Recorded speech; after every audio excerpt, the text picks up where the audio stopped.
Hello, everyone, and welcome to the latest episode of Movie Crusaders. My name is Sean Wasserkrug, and today we're going to be reviewing the sequel to the, I would guess you would call it the new Saw type films, not counting Spiral from earlier this year, Escape Room, Tournament of Champions. I don't know why they're calling Escape Room 2 Tournament of Champions, but it's just Escape Room Tournament of Champions.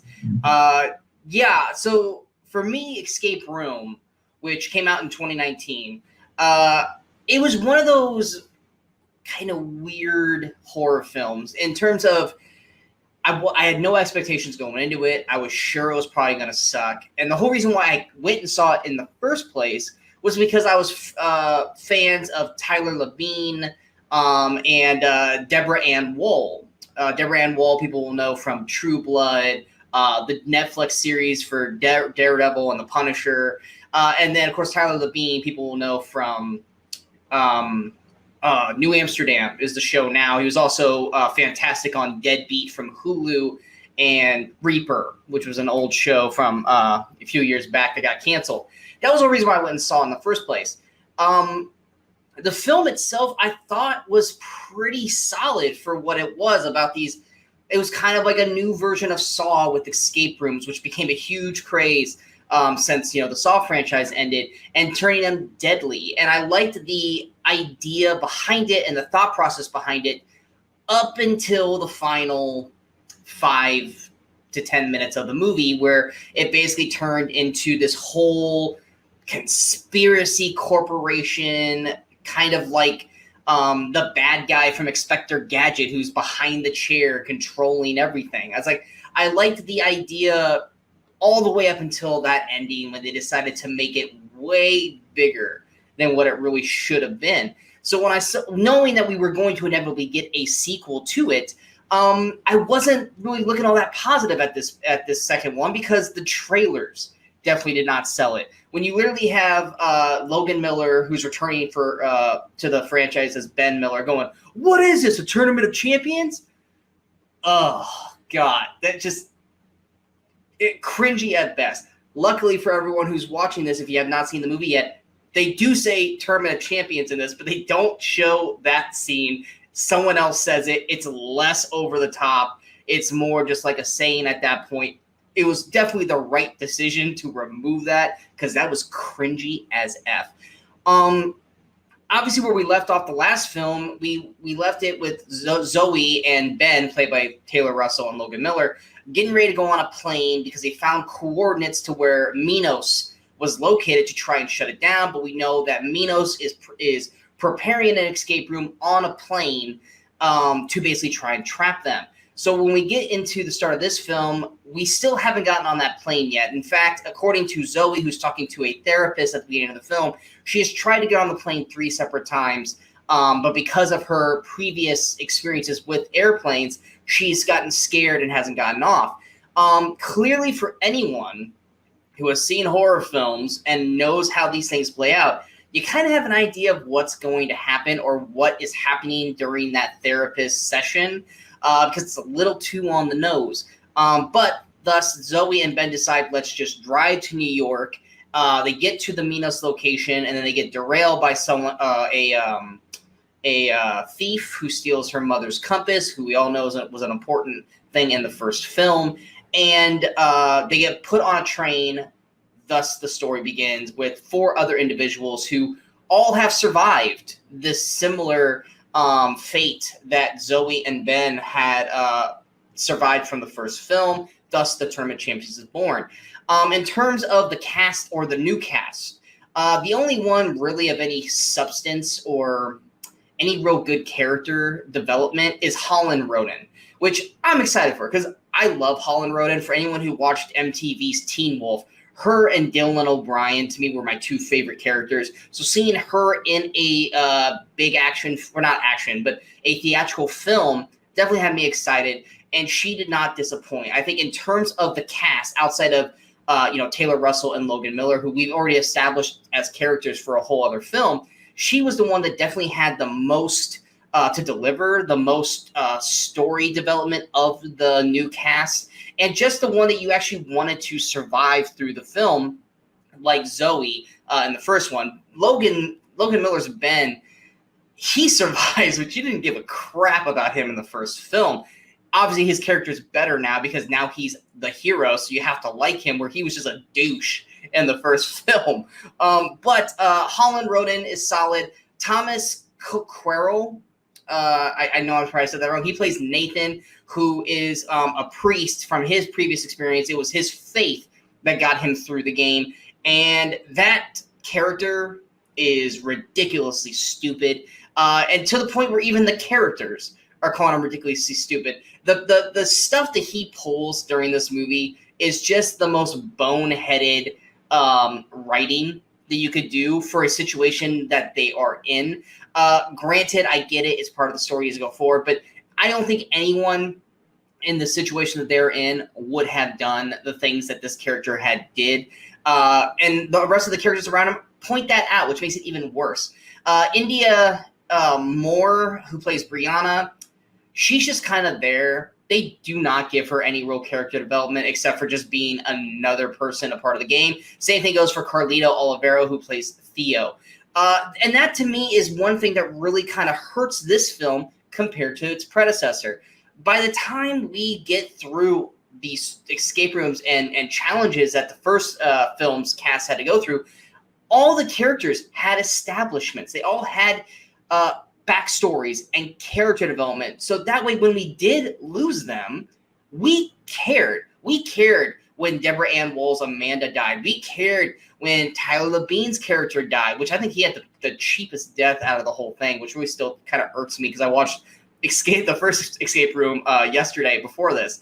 And then even blanking on the rest of the cast. Basically, if you've never seen the first film, that's fine because they spend the first 5 minutes of this film pretty much rehashing all the events of the first movie. So if you had never seen Escape Room 1, doesn't matter. You can see Escape Room 2. You will be caught all the way back up, all the way to this point because they basically do a previously on and kind of show you all the events of Part 1.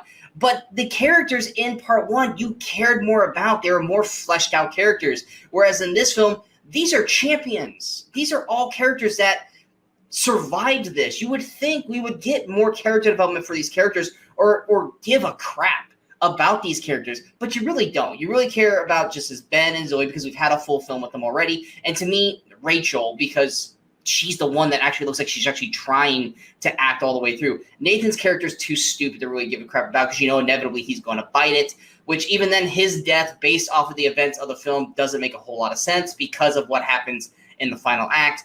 But Brianna, you don't really care about, and Theo, you don't really care about. The escape rooms this time out, the first two, I think, are really good, and the fourth one is really good. I wasn't really crazy about the third escape room because it doesn't really explain what's going on. You see the main threat in this room. It just leaves too much up in the air of what it actually is, and I'm trying to speak very vaguely here because I'm trying not to spoil things or give things away. But the third escape room really left a lot to be desired. There could have been some very cool ideas there, and there was. It just wasn't executed the right way. Escape Room 1, which is you see in the trailers where they're in the train station and the electrical stuff going off, is decent. I think the second room had a lot of potential, and it was not so bad. Third one could have been awesome. It just was too many kind of like, wait, what's going on here? I don't really understand what's going on. The fourth room, and inevitably to me, the final, well, not the final room, but the fourth room, which you kind of see in the trailers is when they're in New York outside. That to me was the coolest room and the one that to me brought the most danger. And to me, the most, honestly, it was luck how they got through that one. But I really liked that one the best. And then we inevitably get a twist in the final room. That twist, while I was happy to see certain elements of it, it ultimately doesn't lead anywhere because as soon as we get to the inevitable final scene of the film, there's too many questions unanswered for that particular part of it to go, why did this happen? Well, what ended up happening at this one point? We don't know. We don't get to see it. Maybe we'll get it in a potential third film because clearly this movie sets up a third film. The other part, too, is that they all tend to solve the rooms way too quickly. Now, granted, these are all Tournament of Champions, or they're all champions of previous escape rooms, so maybe they're a little bit faster on the upkeep. But it's one of those things where it's almost like you're playing a video game and you just put it on easy mode, and you have tips that pop up kind of telling, hey, look over this way, or look at this thing. That might tell you, because they all are just picking this up. Boom, boom, boom, boom, boom, boom. Way, way, way too quickly. Where it just would have been a little bit better if things didn't kind of just all fall in line perfectly for them. But obviously, you got to keep the movie progressing. This movie is quick. It's 80 minutes. You were in and out 80 minutes. It could have probably gone 20 more minutes to maybe make some of the rooms a little bit more harder, allowed for some more character development for the new cast, or had an actual ending for the most part, because all this felt like by the end of the film was a setup to inevitably part 3, where I don't want to say what it is, but pretty much the events of how part 1 ended, we finally get to part 2, and the movie just ends. They could have done 20 more minutes to kind of give us that ending, but they didn't do it because, once again, it just can't get out of its own way of trying to be too clever or try to make this way bigger than it already is. It gets to the point where Minos, the corporation who's in charge of this, is a threat out there, kind of like an organization like the FBI or the CIA or NSA, where they're always out there. They know everything. They're always watching. And the way that they're able to turn anything into an escape room just kind of makes it unbelievable. You know, I'm like speaking very vaguely because I don't want to give stuff away, but there's certain elements, especially in the final act, where it's going, so you're telling me they got to this point, to this point, to this point, to this point, and all that was planned and all that was staged and all that was fake because we're in this one setting. And it just doesn't add up all the way without having anyone of higher authority, like the president and the government, to be in charge of this, because there's just no way Minos, the main villains of the story, which once again, still faceless. We still have no idea who these people are. We still have no idea who runs it. We still have no faces to match up to, except for that one guy at the end of part 1 who looked like he was the gamekeeper. We still don't know who any of these villains are, which once we're now 2 films into this franchise, we still have no idea what the threat is or who the threat is of this film, which is very frustrating for a viewer that we still have no new answers, no just more questions than any answers, really, from the first film now onto the second film, which is a very frustrating thing for viewers. So we go into my overall thoughts. Is Escape Room 2, Tournament of Champions, as good as Escape Room 1? No. Is it decent? Sure. I think that it's a decent sequel. It's not better than the first film. It does fall into a lot of the same traps part 1 did, but part 1 had a better storyline, better characters, and just better all-around rooms to me than Escape Room 2, which was just boom, boom, move, move, move, keep going. It just ended too quickly. Probably should have taken a breath and just established the rooms better, established the characters better, and established the story better. In terms of recommendations, if you've seen the first film and you liked it, obviously check out the second one to continue the story, because we know inevitably we're probably going to get a third film, maybe a fourth or a fifth. It is a horror franchise after all. In terms of, have you never checked out this franchise before and you just want to start on 2? If you like the idea of a horror film that's escape room, check it out. I'm not saying go out of your way to watch this. It's not like the acting is amazing or anything like that. It's nice to have something different than the Saw franchise for these kinds of films. Even though compared to Saw, this is like PG-13 compared to the R rating of Saw. It's not bad. It's not the worst thing I've seen. It's just it's very frustrating with the execution and some of the choices that they decided to do with the script of this film. Going my overall score, I'm going to give Escape Room Tournament of Champions a 49%. It's not bad.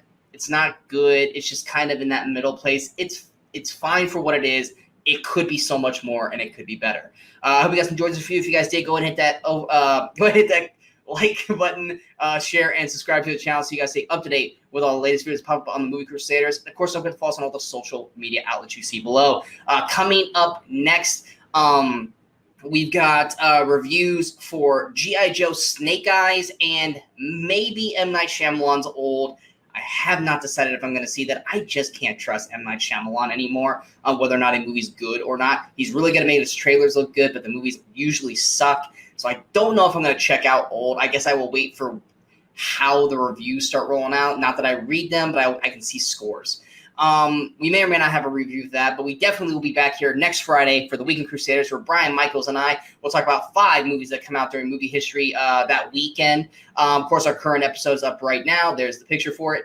And until next time, in case I don't see you, good morning, good afternoon, and good night, Movie Crusaders.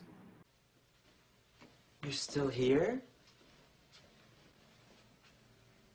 It's over. Go home.